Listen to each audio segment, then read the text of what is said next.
Good morning. Good morning. How are you today? Pretty good. And yourself?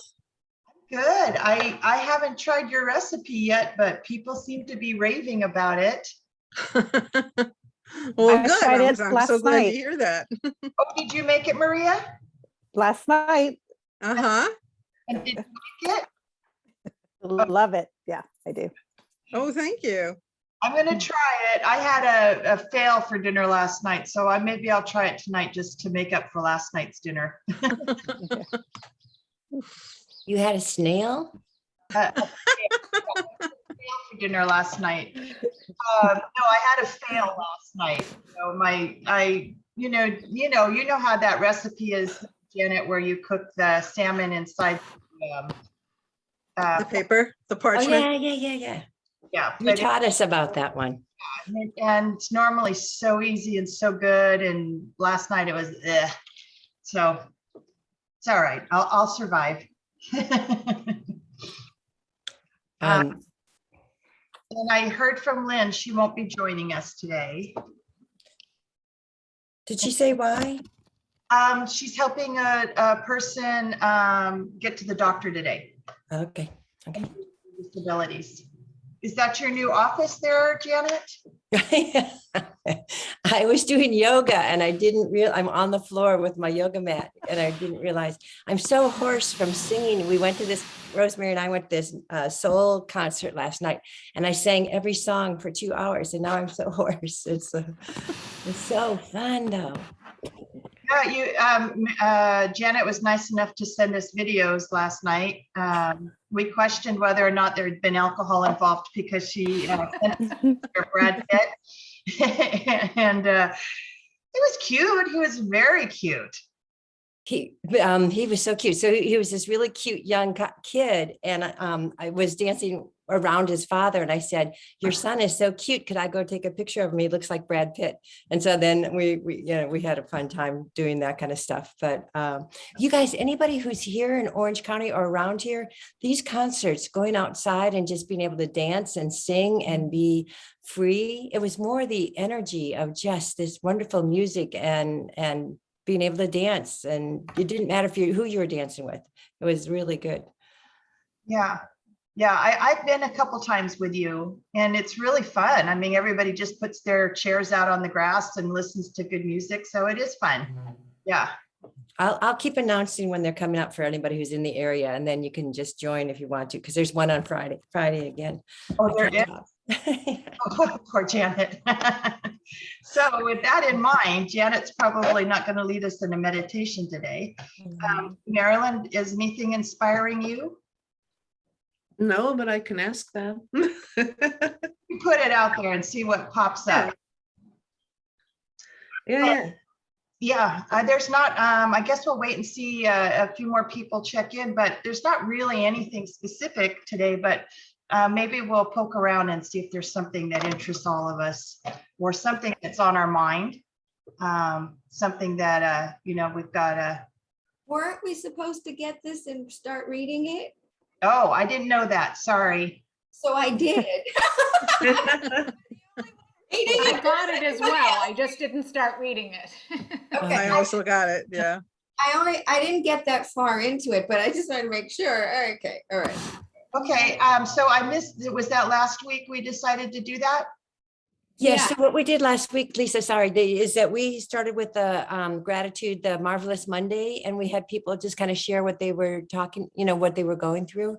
And then Marie had suggested we do the Atlas of the Heart, the book. I didn't get a chance to get it either. And Ilona, that's great, you got it. But if you didn't, maybe some of us haven't started reading it yet. And is Maria's not here, right, Marie? No, Marie, there she is. She's just signing on now. Oh, good. Okay. So I don't know if we're ready to start. Yeah, but we could do the Marvelous Monday, because that was fun to know what people were going through and their happy spots. Yeah, we can do that. And sorry, Marie, I didn't do my homework. So maybe can we start next week on working on that book? Is that okay does that give people time to get started? Oh, yeah. I wasn't sure we were starting this week. I thought we were talking about it. Oh, okay. All right. let's talk about it. So Janet was nice enough to send me the video Yes. from last week. I was Donna. traveling, but I missed it. So sorry. Did I get it wrong though? Were we supposed to? Oh, okay. I thought we were doing it, so I went and bought the book, and I was like, "Are we doing this or are we not doing it?" So it was me, Marie. It was me. Yeah. Well, No, we're doing it. I think right? we're doing it. Because I bought it. Yeah. I got it. Okay. Haven't started it, but I got it. Yeah, me either. And what's your initial impression, Alona? Well, I'm looking forward to the discussion that we'll have around what's in the book. Okay. So from a metaphysical perspective, I see emotion differently. And so it's going to be interesting to see how it goes through. I'm actually really interested in the discussion. Okay, yay. All right. So maybe we'll just plan then next week or give everybody a week to get the book and then start it. Is it a long book, Marie? Oh yeah, it's only that big. We can do that. How big is the print? You know, we have to see how big the print is. Here's the print. It's pretty good. Okay, we can do that. Hey, but if you wanna be like me and you don't always have time to sit down and read a book, you can always listen to it. Okay, I like that idea. I usually No. do that, things like that when I'm walking. Yeah, but then at the same time, I'm also somebody that wants to see what was quoted and how it was said. So it might be an investment because that's usually what I end up doing is doing the Audible, and then I get the book because I keep pausing it and going, what did she just say? Because it like hits me, And so, yeah. But I would say, I think most of everybody got the book, right? Wrong? Not yet, but I will this week. Okay. So I was thinking to make it easy for us, let's just read it's the introduction. Let's just read the intro. Because, then she dives into the Atlas of the Heart. And number 1, places we go when things are uncertain or too much. And that one is for sure going to be interesting given what we've lived through. Right? Yeah. And then I also, she does have a series on HBO. Oh, okay. Oh. It's on this very topic and it's really cool. She has examples in the series and stuff that to let you know what she's talking about. So, but I do respect her work because she finally gets into what really we're all about, vulnerability and all of that cool stuff. I remember when I was doing my undergrad work, gosh, eons ago now, I was taking a learning memory course. And I remember this professor, his name is Dr. John Metrick. And in those days, that was maybe 20, 30 years ago, there was so much argument in our field of psychology, whether we were these emotional people. They thought we were more cognitive. Initially we started where we're these beings that emitted behavior. And then we moved on to the idea that we were these beings that actually cognitively could process and think things, but they were still dismissing emotion. How is emotion involved with all this? They felt that emotion didn't really factor in. And I remember him saying, he says, this field is young and still very delayed at the same time, he said, but bottom line, he said, it's about emotion. And then here we are, our field has finally embraced that, oh yeah, emotion plays a big factor into the behavior and the cognition of us. Right. And now we're at a new phase that we're understanding that, well, it's just not emotion. It's actually this mindset, the spiritual mindset kind of thing. So they're integrating. Finally, we're getting into a space like we're realizing we're more than all of these categories. So, and that's why I appreciate her stuff because it's acknowledging this. Marie, didn't she go through a really hard time herself? That's what I think I really started to relate to. If you read the intro, you will learn about her story and her struggles. And when I listen to her, she's very evolved in the sense of the parenting stuff because she's really taught her kids, about feelings and how does that, I mean, really to stop and think about things and not just be in this reactive state kind of thing. So, and if you watch her series, you will also notice that she does share stuff about her life. She also shares stuff about her relationship with her husband. And I think there's one on Netflix too that she did on Netflix that you might catch that is independent of this. But I admire her work. I was introduced to her work when I was doing my master's. It was a diversity class, and my professor, Dr. Gill, was from India, and she was a gay woman. And you know, in the culture, it's not accepted to be gay. And her family had actually had pretty much disowned her because she decided not to marry the man they chose for her and live with her partner. And so she introduced us to this because she's been pretty worldly in trying to understand herself and how culture plays a factor and all of that stuff. So, hey, here you get the geek out of me. Scholarly. Well, I'm looking forward to it. So I'm going to order a copy today so we can get started. Yeah. And don't forget, you can cheat and just listen to it. I did. Hi, Marilyn. Hey, when I ordered the book, I also got The Gift of Imperfection. And that came out, over 10 years ago. And I'm reading it, and it speaks so much to what's going on and talking about its vulnerable times and no security. I'm thinking, oh, honey, you don't even know yet, Yeah. It's so amazing how just so many years later, that book is really pertinent. And I don't know why I just thought I'd read that as a foundation before starting Atlas of the Heart. And I'm finding it really helpful. It's funny how these things come to you when sometimes something comes out and it speaks to you, and sometimes you pick it up years later and it's like the exact right time. So I'm finding it really helpful. Yeah. And the gift of imperfection, she really truly gives you permission to be vulnerable, even though there is a risk when you do that. Yeah. But if you find with what she's discovered is that those that do have much richer relationships. Yes. As a result of that, because they're willing to wear their heart in their hand and say, okay, here I go. I might get zapped, but here I am. And I think that that's something that is not often taught to us as we're growing up. We're taught to just protect, and that's what creates this unhealthy ego at times. And being vulnerable is the opposite of that. It's interesting because it makes me think from the time we're kids, use your words and explain. And basically we spend our lives, especially as little kids, translating our feelings into words, which may or may not be useful. Maybe, I remember hearing a lot, don't cry, or I'll give you something to cry about. Oh, yeah. So emotional expression was pushed aside so that you could explain and formulate the thought. And while I think that's a nice, mature way to learn, it really messes us up because we're substituting words for, what words do you have for grief? What words do you have for, so we've trained ourselves away from the emotion so that we can translate it into something else. And that seems like a real factor. Like, it might be a paper wall, but it's still a wall. Yeah. You know?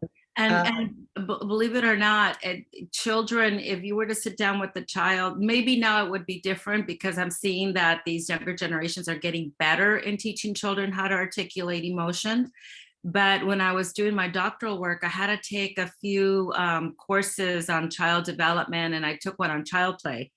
And what was interesting is that most of the information we read is that when children come into therapy, they don't know emotions. They can't really articulate other than happy or angry.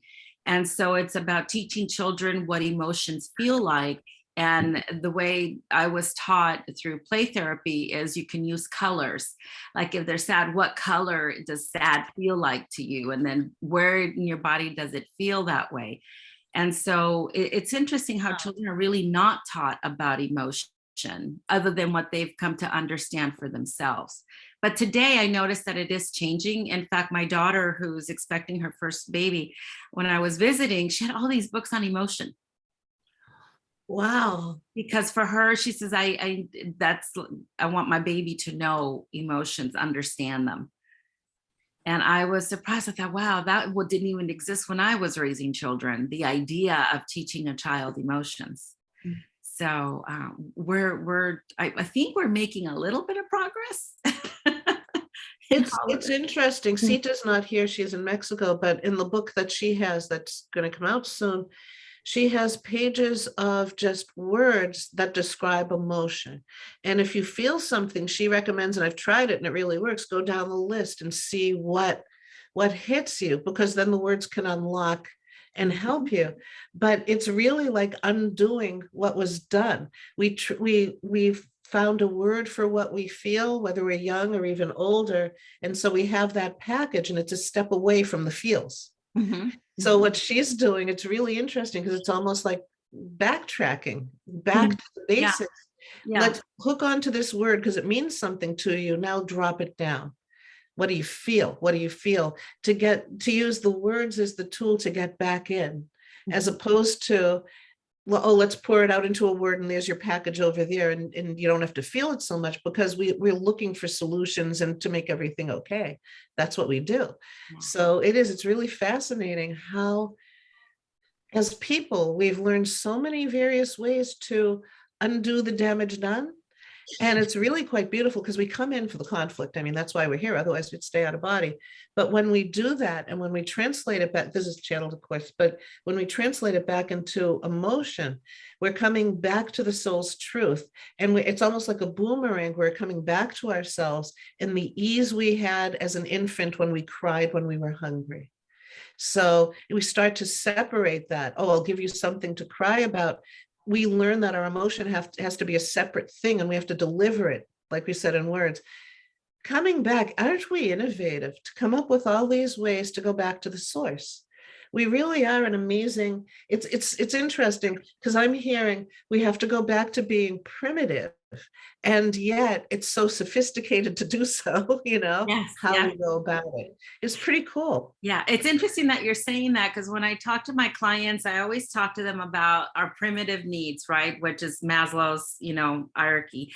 And then I talk to them about our other primitive aspect, which is that side of us that wants to be seen, truly seen, heard, not judged or criticized. And that's what most of us spend our whole life pursuing is, do you see me? But do you really see me? And don't judge me, just love me for who I am, kind of thing. And that to me is primitive. It's a very primitive need that we are always in the pursuit of. This is why we're always working out stuff with relationships and things like that, because we're looking for that person that truly will see us and accept us despite what's going on with us. So I think it's so true. And yet at the same time, I was just thinking about this recently, since like this accident we had in January. Harry's not driving yet. I can drive now.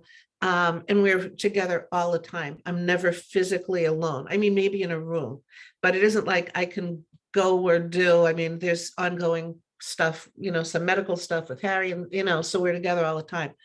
I drove like just a couple of miles away to Sita's house the other day to drop something off, and being alone just with divine consciousness and no one else, that was the place to get primitive. I think it wasn't like I wailed and scared people, but the couple of miles, it was like, okay, God, thank you.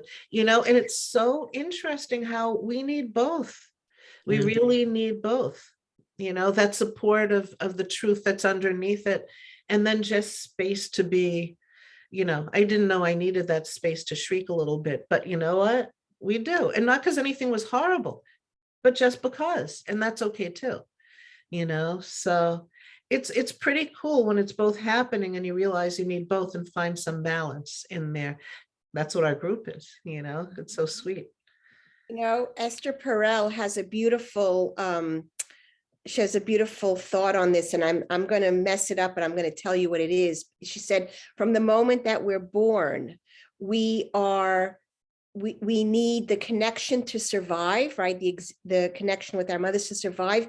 And yet we also need to separate and to be our own person. And it's the intersection of that struggle to want connection and to be alone is where the work is, in her work with, couples and sex therapy. And I think that's the human condition, right? It's that we want connection, but we need our own individual identity, and we struggle with that. And that's what we do in relationship, right? With friends and with lovers. And it's just, she just says it so much more beautifully, but I love, I just love her theory on that. That's really where she's coming from. Yeah. Yeah. She's super passionate. She was, oh gosh, I met her, I think it was at my master's program. And at that time I had already decided what my philosophy was going to be working with couples, which to me, I said, I'm not going to be the holder of the secrets. And I was talking to her about it because we went to this presentation, and she said, why are you not the holder of the secrets? And oh my God, that woman cornered me so well. And then afterwards, because she actually talked about being with a bunch of therapists in Mexico. And in Mexico, infidelity is like the big pink elephant in the room. It's there, but you really don't talk about it, kind of thing.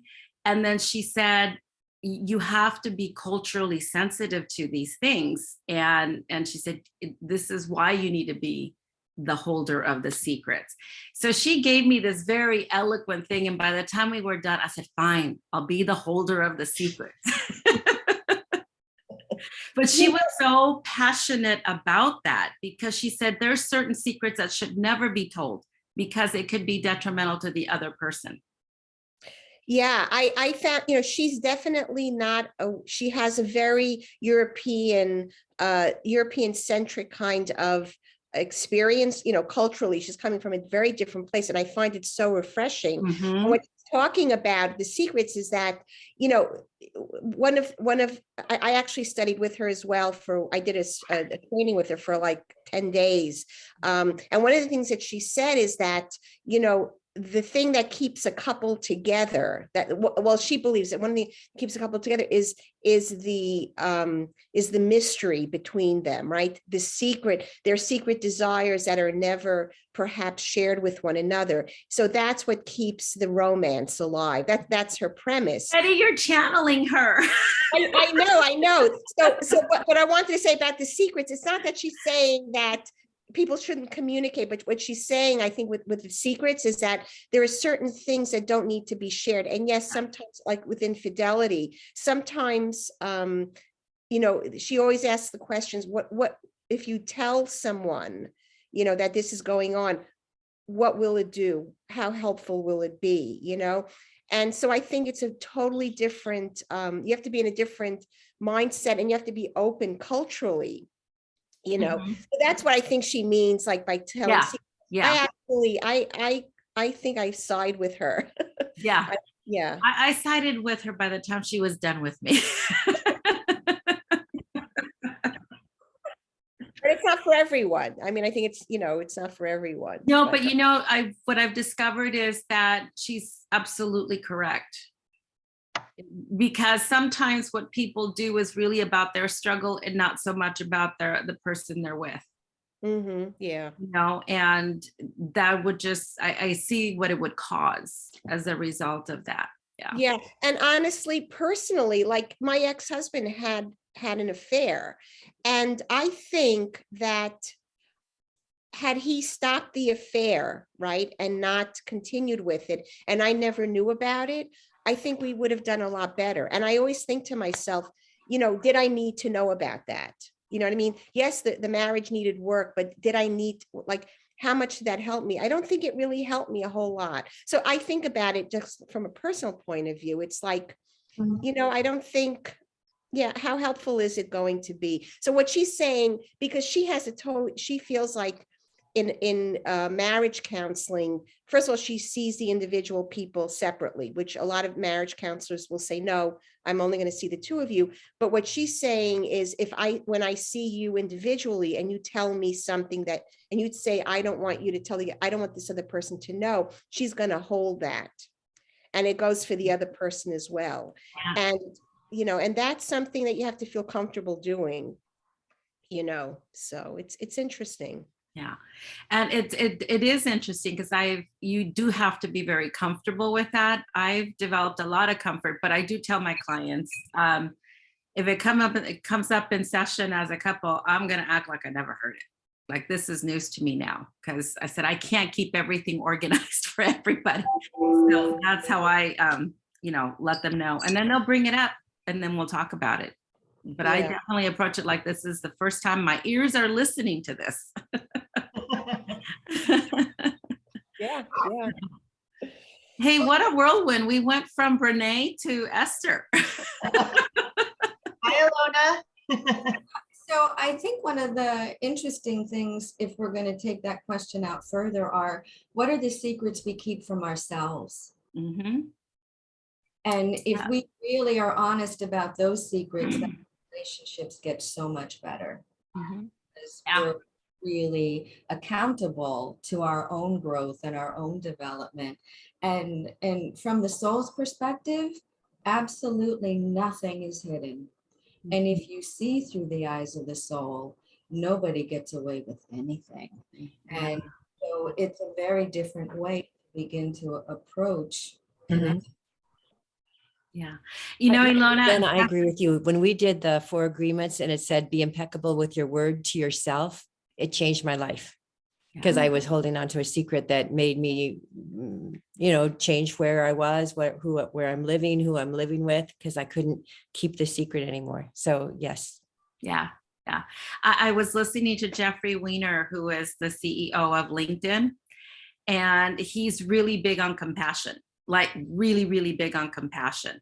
And he was talking about that compassion is empathy is the means to compassion, is the end result is compassion. But what he was talking about, the way to do that is that first, you must be impeccable with your word with those that you love, that are close to you first. It's like you correct those relationships by being honest and loving and compassionate, and really taking responsibility for yourself with the closest people to you, which are your loved ones.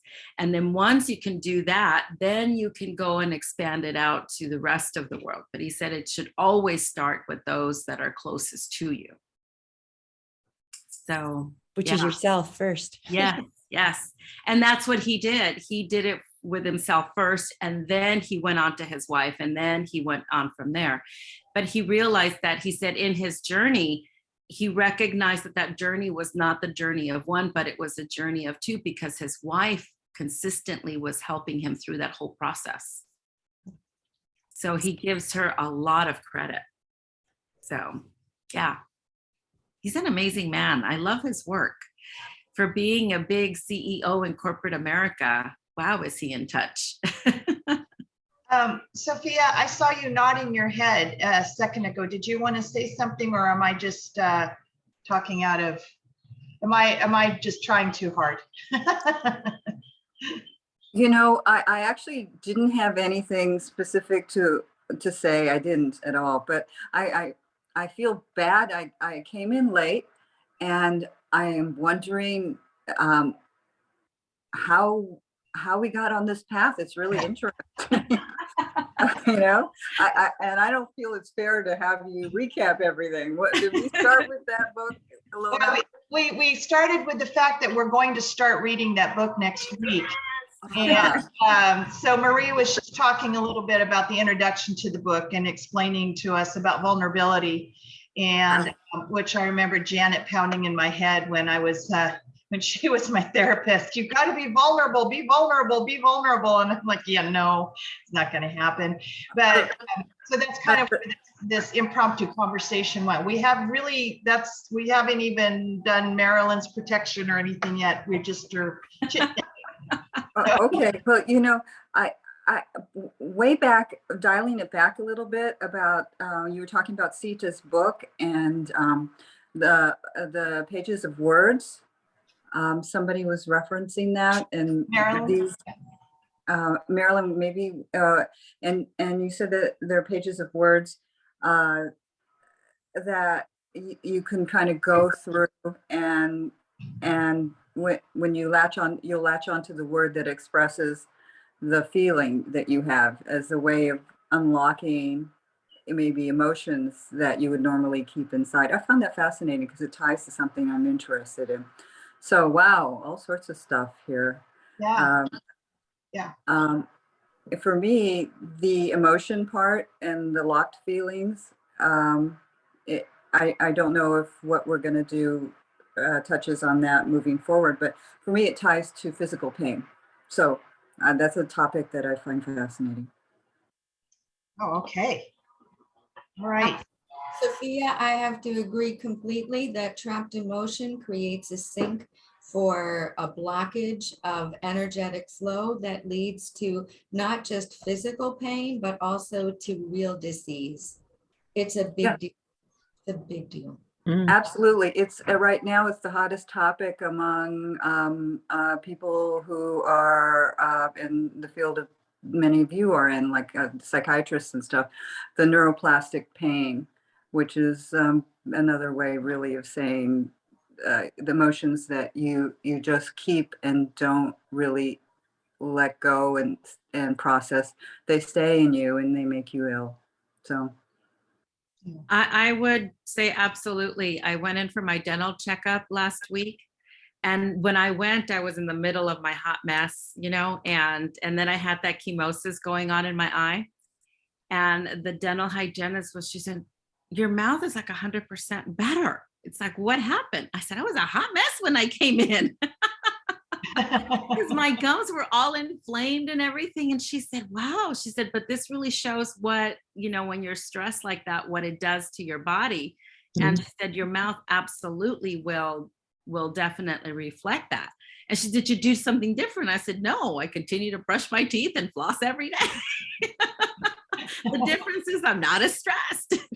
well, it's very interesting because you're saying that, and because you guys are in the field of psychology, you know, one real specific example of that takes it to a higher level is adverse childhood experience and the tie to health and later life. And Absolutely. the studies that show that if you are under that much stress for that long, you get it's like scientific. It's not like, it's not an opinion. It results in cancer and other chronic illnesses. So yeah, it's a real thing. It really is. In fact, there was some research that I had come across, early on. I think it was probably my master's. I was doing a psychopathology course.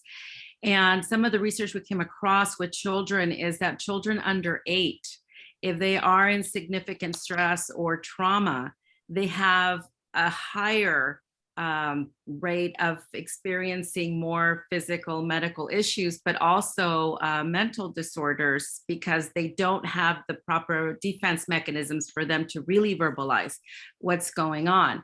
After the age of 8, they actually do much better. Even though they have a lot of adversity, it's like those defense mechanisms are in there. And so they have more strength to deal with what's going on. Doesn't mean that they won't get sick. They just fend better than those under the age of 8. So yeah, there's so much truth to all of that, you know? Wow. There's actual scientific studies right now that are bringing out a link between your fascia, which is your deep fibrous covering of your muscles, and they're believing now that that is a communication network of stored emotions. But it's fascinating that. Yeah, if it's you do coming the up. Rolfing sequence, watch what happens. You know, that 10-week, you know, Sita's a Rolfer, and you know, Harry and I both did that a few years ago, and it really just brings up a lot of stuff. It's really interesting. This is just, it's so everything we're talking about is so triggering. Is, you know, a person who's gone from disease to disease and, you know, accident to accident, and it's so interesting because the channeling part, that's like free and clear. That's the boundaries are fine, but it's the learned behavior from the childhood here with the boundaries and all of that. But we all have that stuff. But I was just going to make a point about animals. Most of us have animals, and you can see what little Penelopus is doing here. Just one short thing to share. Sarah was away at a bachelorette party for the weekend up in, I don't know where, Portland. and she got word that one of her high school friends passed away. Adele, not anyone you know, okay? Adele knows a lot of her friends. And she said she had to try and be okay and be celebratory and compartmentalized.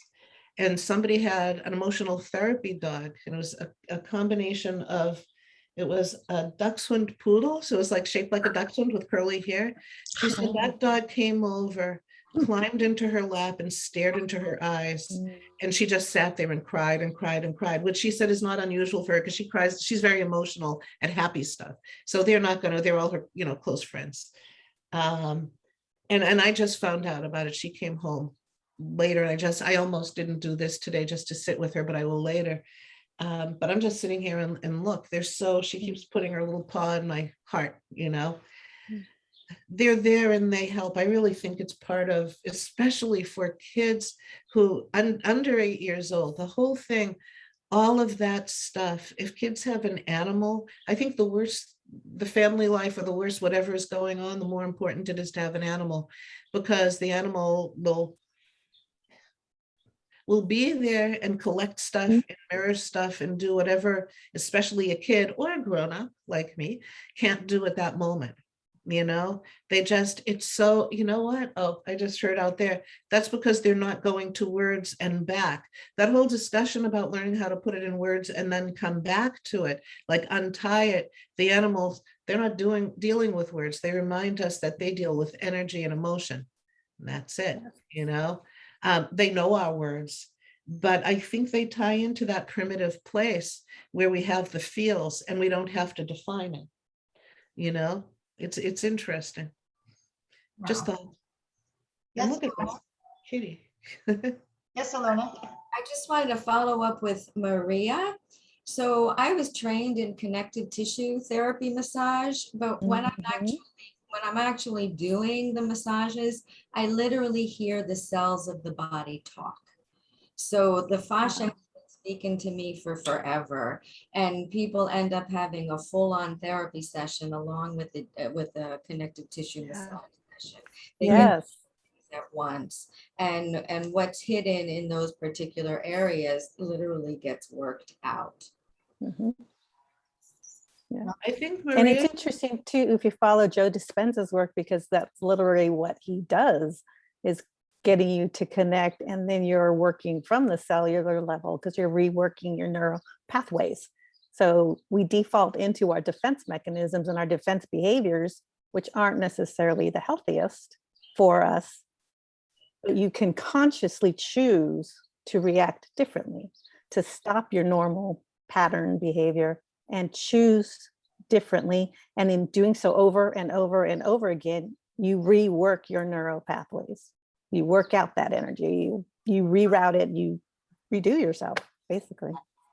Is that the book? I think Marie mentioned it, but I'm not sure. The Body Keeps Score? No, that's a different one. I know it's a different person, but is that a similar theory? I got it. I didn't read a whole lot of it. It is. I can attest to it. I've read it. And I was actually I'm sorry. Did I interrupt? No, go ahead, Sophia. I was excited about what Maria was saying. So, and it ties, you're right, that is sort of the idea behind this guy with the long Dutch name, the author. I can never remember his name. But it's about neuroplastic pain, basically, and trying to, as Maria was saying, you know, you have to reconfigure your neural pathways, because right now, when A happens, you have this deeply ingrained route that you go down, your body goes down, and it ends up at some destination you don't want to be, whether it be pain or sadness, or, you know. But this approach, which is very common now, teaches you to train your brain to go someplace else when the triggering incident happens, or the memory, or does that sound like a synopsis, really, Maria? Yes. I also have to add in, though, it's very important that the first step, though, is just self-awareness, because a lot of times our default behavior may be escapism and shutting Absolutely. down and turning off. So if you are not aware of what you are doing that is not in your benefit, because it may be very beneficial to you in the moment. I'm hearing something I really don't want to, it's like, oh, my attention's caught over here. I'll go over there. But in being aware, ooh, I just deliberately turned away from that. Yes, If that's we're not it. aware of that, then, so And that's the hardest self-awareness. part. It is really the is the hardest first. part because it's kind of like being an alcoholic in that you Right. need to identify yourself as having the issue. And Yeah. there was Yeah. discussion about children and how young children, a lot of this stems from childhood experience, from trauma, whether childhood or later, but a lot All of of us it. trauma. Yeah. We were all created by our childhoods. Right. And what we learn, at least most of us, and we're taught is like, oh, you feel pain, you feel sadness, you stuff it down. And then you move on and look, I'm functional. See? Unfortunately, it just all spills out in the form of like pain, physical pain or mental pain later. But you have to first determine that it's you, that describes you. Wow. I'm just over here. This is astonishing. I mean, how this conversation migrated or whatever, Evolved. organically moved on. I mean, it feels like a session with you, Janet, when I was, covering all the bases about relationships and then our own personal investment in them and our personal interest. This is really fascinating. And I think we can keep talking about it. I just wanted to make a suggestion as going forward. Marilyn, if you are inspired, maybe you can close us out today with a nice meditation to start our week. But so I didn't. And why don't you go ahead and do that? Oh, my phone is ringing and I have to, it's getting in the way of, sorry, it went on the computer. So, okay. Going back to you, Maria, there was a book that you had mentioned that you had read that had something to do that talked about this. What was the name of that book? Feelings Buried Alive Never Die. Oh, well, that's a very telling title. Okay, I just wanted to write these down because you guys are making such suggestions that seem to be generating interest. So I wanted to go ahead and send that out. And then you had one more book too, Marie, that was on the same. Well, there was the Body Keeps Score. Oh, yeah. And then Joe Dispenza's books. I mean, yeah, I have a couple of them. And I'm EMDR trained, so this is one of the modalities that I use when I work with clients, and I even use it with everybody because it works for everybody. But I think this is the telltale sign that this is why I think we've evolved so much from what we originally thought in psychology, is that we really are now embracing the mind and body, because it really is. I've noticed that St. Joe's, what they're doing to have a program, which I was thrilled when I learned about it, is that if somebody is diagnosed, let's say with something that is serious, like cancer or heart disease or something, they literally walk them over to a therapist for them to process what's going on, which is remarkable for any organization to take on this kind of responsibility of saying, okay, we just delivered some pretty distressful news. Let's have you go talk to someone. Processing a little bit. Dr. Shapiro, the one that created EMDR, was one of those people that said, PTSD can actually be reduced if you get to them right when it's happening or right after. It reduces the possibility of somebody developing PTSD because they get an opportunity to process it right there. But you also have to be very mindful that what you're processing is not re-traumatizing, but rather just helping them bridge. And so but this is again connecting everything we're talking about, that the body does keep score. Yeah. Right. And in American culture from the beginning, shove it, stuff it down. Right. Suck it up, move forward. You mentioned something that triggered a memory for me that was very helpful when I used to work in the PICU at Chalk. The manager at the time would coordinate a debriefing for any of the caregivers who were taking care of a family or patients who had, passed, who had just a difficult time, whatever.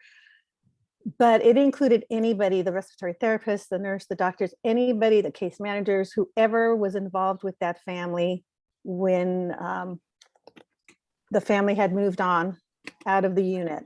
And it was that day. And at first, the hardened older nurses and staff were like, I don't need that. I don't need that. I was new when I first joined the unit. So I went because I just naturally am open to anything learning. So I went and found that to be so useful because we were able to connect as caregivers and share our experiences from our different perspectives, and just eye-opening that even the environmental services personnel had developed personal relationships that we didn't even realize how invested they were emotionally and connected, that it really opened up our hearts and saw them in a different light too, as human beings with souls and emotions, and that connection was just so healing. And I have to say that earlier time of my career as a nurse was wonderful. And I know I was able to do more of that work because of that, which unfortunately just fizzled away later on. But had that been the norm, more people would be so much more willing to stay in that kind of a difficult, position. So it is needed.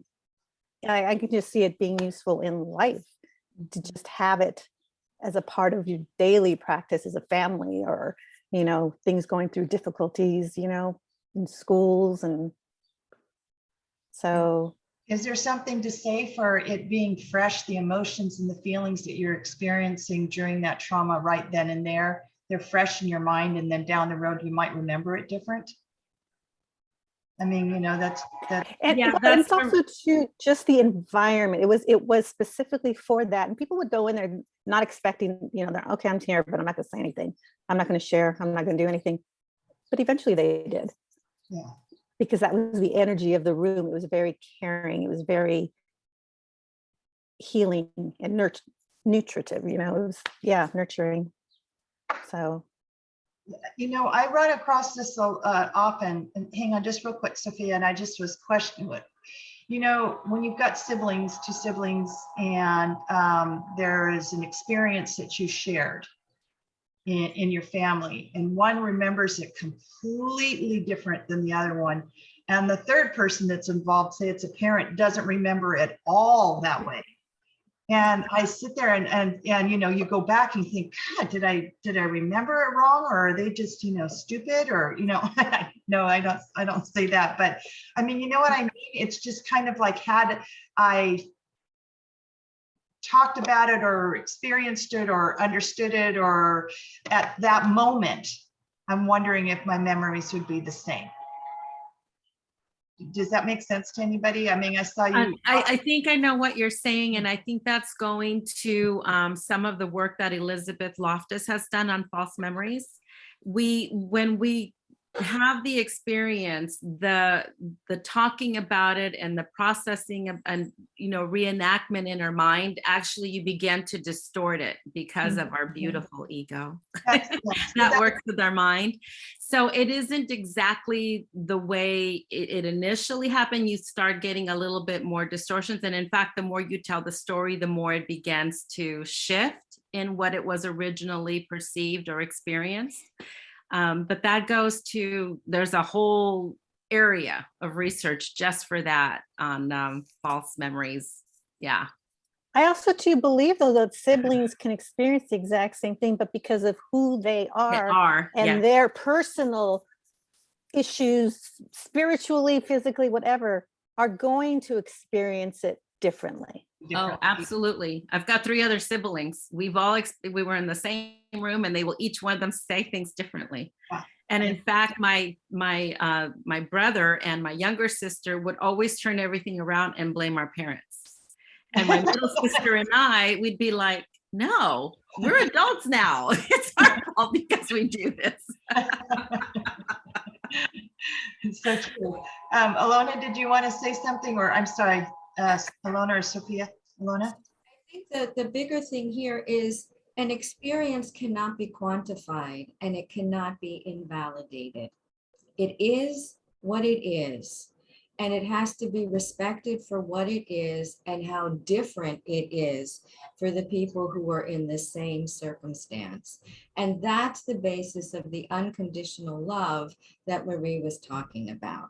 Being able to be present to someone in their experience, in their story, as they physically, emotionally, mentally, spiritually understand and perceive their experience. That's it. That's unconditional love. Yeah. How about you, Sophia? I'll just say that to what Maria was talking about, the program at her hospital when she started out as a newbie. I participated in a program at Huntington Hospital that was primarily for cancer patients. And it was run by this amazing person who had done work for the UN with refugees in all over the world, and he was French, and it was okay, mostly cancer patients, but there's this pushback, and I think Maria kind of touched on it when with the professionals, if they participate, like there we had a doctor, and you could see he's thinking, okay, I could be saving someone's life right now. So unfortunately, it's something, the whole mind body thing doesn't have a lot of value yet. For if you go into your primary, he'll look at you like, okay, yeah, all right. Anyway, so does it hurt when I poke you here? So there's a big distance to bridge there, but it's a real thing. There's a lot of science behind it. So it is, but there's a lot of pushback because MDs are not trained in that. So, and about Lisa, you were saying about kind of processing right away, something, or looking at it right away. I'm not sure how that works. I do know that you can kind of change the story for yourself later by reprocessing it. And that's kind of like, what's reprocessing? I'm not sure how to explain that. But there's a way of looking at it another way. There's different methods you'd apply, whether it's like journaling or whatever, and sort of make that memory, like work through that memory that may have been painful for you, or maybe not. And then you find out it is, which is why people do that type of journaling approach. And then you can get rid of it, or you can see it a different way. Does that make sense with the false memories too? Absolutely, because that's what we call desensitizing. Yeah, I was talking about accuracy, remembering it accurately. And, but if it's something that you discussed right then and there with somebody, if they took you to a room and talked about that emotion, then you reiterate the accuracy of that memory. That's just kind of what I was thinking. So, yeah. And what were you saying, Marie? I'm sorry. Oh, I was saying that's what we call desensitizing. That's with EMDR. That's essentially what we're doing. We're taking a very disturbing moment and desensitizing it. So by the time you're done, it literally feels like this blurred memory, and there's no emotion attached to it. You literally can talk about it without feeling activated. Wow, I could have used that a whole bunch of years ago. So, yeah, boy, this has just been really fun. I'm really enjoying this, just kind of actually just listening to all of you guys share this. This is astonishing. And our book list right now is huge. So, and I'll share that with everybody. I'll send it out in an email today, including the new book that we're going to study, Atlas of the Heart. So, and we'll start, like you said, Marie, with the introduction, right? Yeah. Marilyn, do you feel like you want to take us on a little meditation? Absolutely. It's interesting listening, thinking about how doctors are trained in this society. And I hope it's changing, but, 1,000,000 hours and no sleep and all of that stuff. And it becomes an endurance test. And I have a feeling it's designed so that they can't really have the time to emotionally process. And I think that's a real crime for the coming up doctors and for their patients.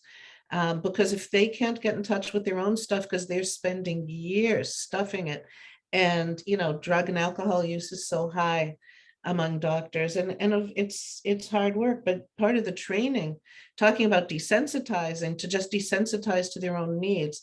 And then they're supposed to be able to identify and understand us when they can't do it for themselves. So just thinking about that, I hope it's changing. Well, their life expectancy is so much lower than the normal population. It's like 10 or 12 years lower, a doctor's life expectancy. So you're totally right, Marilyn. Yeah. Oh, it's heartbreaking because you go in, it's like, when I was diagnosed, Harry and I was sitting there, and I mean, we went to a different surgeons, but she basically said, yeah, talking about leaving without having a room to go to or someone to talk to. We had 2 cars, we drove home following each other. And she said, yeah, it's already metastasized. You're probably going to die, but we'll treat you. But why don't you go home and get your things in order? And this is somebody who's become so, yeah, I know the cat doesn't like this talk. I've had it with that. I don't like that. Sensitive cat. Okay, we're done with that, kitty. No, okay. And I'm covered with fur. It's amazing how, I think this doctor is just horrible, but at the same time, what's going on for her? Yeah. She shouldn't be practicing, but still, you have to wonder how defended, how, she made a real point, and I noticed she did this before I changed doctors, that when she was done with you and opened the door and you went out to make your next appointment, she could be out there, and if you turned and asked a question, they told us her technique, she didn't make eye contact, and you had to talk to other people. When she was done, she would not make eye contact with you. So obviously found another doctor, but it just talks about, obviously her personality, but the training. And it really is heartbreaking. But anyway, happy thoughts. Betty wants to say something. No, I just want, early on in my career, I worked on a psych unit, and one of our residents had been the chief surgical resident of the hospital, and he changed his focus from surgery to psychiatry, because what happened was he was in the middle of doing surgery with someone, and the defenses that he had to block in order to cut into someone, totally, he realized what he was cutting into flesh, and he connected with the pain and the audacity of what he was doing, and he had a breakdown. He had to leave the surgery, and he was in a psych unit for a while, and he changed his his career path. But when you're a surgeon and you're doing that kind of work, you actually do have to shut down. You have to, so there's a part of them that gets trained to totally I think I'm sure that there are surgeons who can kind of, as they get older, they kind of learn how to become human, stay human with their patient, and yet become like this automaton, in the surgery room. But it's really true that it's the training that creates this wall, their humanity is gone, and I hope it changes. But it was really drastic how he explained to us that when he totally became himself, that he saw what he was, and he couldn't do it anymore. Really interesting. Yeah. It is. It's astonishing. Yes, Mary Beth. I have a positive experience. Thank you. So last week, I'm trying to get back into the primary care system, right? So I've been in the oncology system. Now I'm getting back into the primary care system. And last week I had an appointment with a primary care doctor, and she's probably in her 30s. And I have digestive issues because of the surgery that I had. And it's annoying. Okay. So she said, can I can I touch your belly? And so I'm lying down. I said, sure. And so, you know, oh, but I want to touch the skin. And I said, okay. And she said, I'm trained to do basically manipulation of your digestive system from the outside. And I'm thinking, you know, acupuncture, right? And I'm thinking, really? You're a primary care doctor and you can do that? And she did. She kind of pushed around a little bit. I didn't have to take any, I took magnesium and stuff like that to get things flowing. I didn't have to take anything for several days after she touched me. Oh, And she's a primary care doctor. wow. And it's like, okay, yes, right? So I think from my experience, it may be changing because people of a younger generation are more aware. I agree. I agree. Hey, Can guys, we get her contact information? Sure. I have to correct what I said. It's emergency room doctors that have the shortest life expectancy, not regular doctors, but Oh emergency. no, I have which a is niece who's an interesting. emergency care. I'm gonna talk to her. Take care of yourself. Well, Marilyn, do you want to take us out? You know, not. Marilyn. Where are we going? Sure. Okay. Get comfy. Get comfy. Alona? Oh, do people have to go? Okay. Everybody else here? Okay. So everyone's sitting, feet flat on the floor. Relax your arms with your palms up. Take a deep breath and just relax. And think about how sweet this is, how organically we covered so much. And it feels like in whatever way, it touched all of us in whatever need, in whatever way we need soothing. The camaraderie, the synchronicity is magnificent. Take a breath. And we'll remind ourselves of what already is. We clothe ourselves in a robe of light, composed of the love, the power, and the wisdom of divine consciousness. We wear it not only for our own protection, but also so that those who see it or come in contact with it will be drawn to divine and healed. Let your light surround us, let it permeate us, let it fill us up and emanate from us and reflect to each other just like it does in our group and to divine. And let us always remember that we are the light and we are the love. Take a deep breath. And feel your feet flat on the floor. Feel the energy of the heart. Feel whatever part of the body is calling out to you. Maybe let the shoulders relax. Let the shoulder blades fall back like little wings. Feel the heart open. There's a sweetness to doing it now rather than at the beginning because that protection is around us all the time. But now our hearts are completely open. And we've been sharing energetically and raising our vibration, and just feel how sweet that is. We have so much to say, so much to share, so much to feel.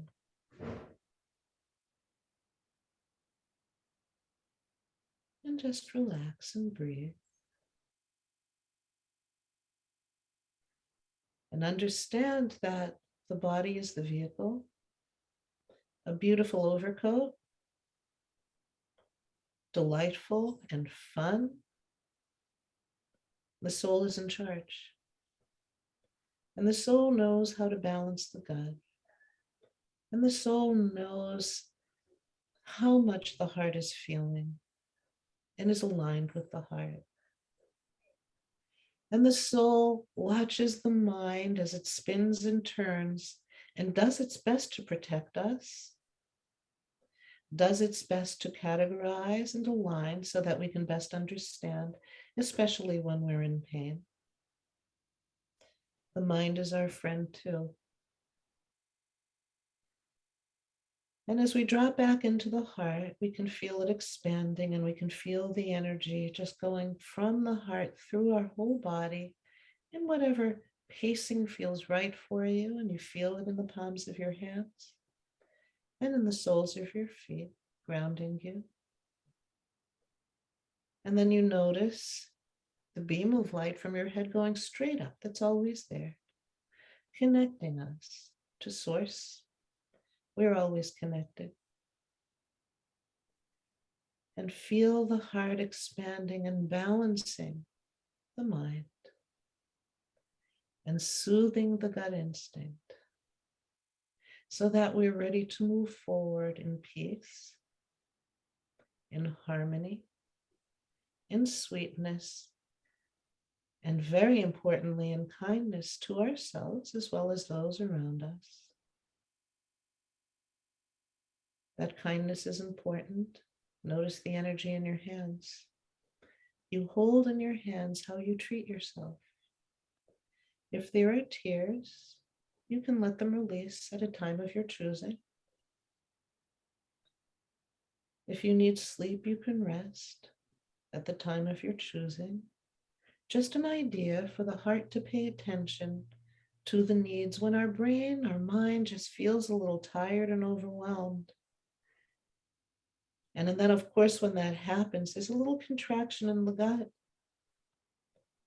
Feel everything open up and how the gut instinct knows, how the heart knows that you can trust the mind with all it does and know that it's contributing at the highest level. And we have unity of the heart, hugging the mind, collaborating with the gut, expanding. Take a breath. And feel on that breath and in the next few the unity of the vehicle that we're in and how happy and content the soul is with our choice. Whatever it is we're going through, whatever we're learning through, growing through. Notice how the gut is unraveling just a bit. Notice how we're all choosing to be here in our bodies with whatever it is we're going through. Feel if there's any grief behind the eyes, some congestion above the eyes, behind the nose. Maybe there's something to be let out. You can do that at a time of your choosing. And notice that the heart is relaxed and happy and content because whatever is going on, we aligned this. And we can connect with divine intelligence, which we have, divine source that we are, and know that we're all one with each other in our sharing and in our light and in our lifting up, and that we're one with all the components that make up our vehicle so that the soul can drive safely to whatever destination we'd like or knows how to sit and idle. That's important too. Feel that balance, take a breath, and feel rejuvenated and grounded. Let the shoulders flow back down. We're ready to go forward with balance. We're ready to go forward in trust and in faith that we know how to balance. And even when the mind or the heart or even the gut, you have that knee-jerk reaction, the soul knows this and it can be restored. And yet we're here, the soul-seeking experience, so that when these things occur, we can allow them, feel them, decipher them if we'd like, but maintain our balance with Source and with ourselves, knowing that every breath is mouth-to-mouth resuscitation with divine consciousness. And we can trust ourselves and relax within ourselves, knowing our soul knows and is guiding us. And take another couple of breaths and feel the wholeness of it, the richness of it, the sweetness of it, our birthright, and what we've come in to do. And we can tap into this all the time because it's with us all the time. It's the backdrop of whatever happens. and in the foreground going forward, the truth of our balance and sweetness, and that our souls are divine. Feel that light. And there it is.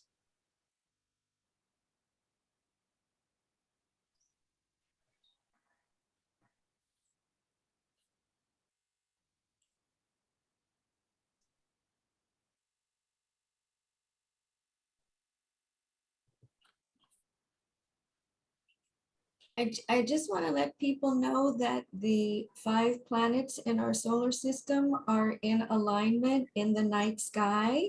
Mhm. Mercury, Venus, Mars, Jupiter, and Saturn. And supposedly you don't even need to have a telescope to see them. And it goes through June 27th. Thank you, Alona. And thank you, Marilyn. I think this is kind of an indication that sometimes our impromptu conversations are, they're so riveting and so organic. I just love today. So thank you, everybody, for sharing. And one more thing, thank you, because alignment, it's all about alignment. So Yeah, that was exactly the word I was thinking, Marilyn, Yeah, during the yeah, yeah. meditation, a meditation on alignment and day on alignment. So it's beautiful. So everybody have a good week. We'll start next week with Alona's already ahead of the game because she started reading already, but we'll start next week with the introduction to Atlas of the Heart. And I hope everybody has a beautiful week. Thanks, Marilyn. That's great. For Bye, everyone.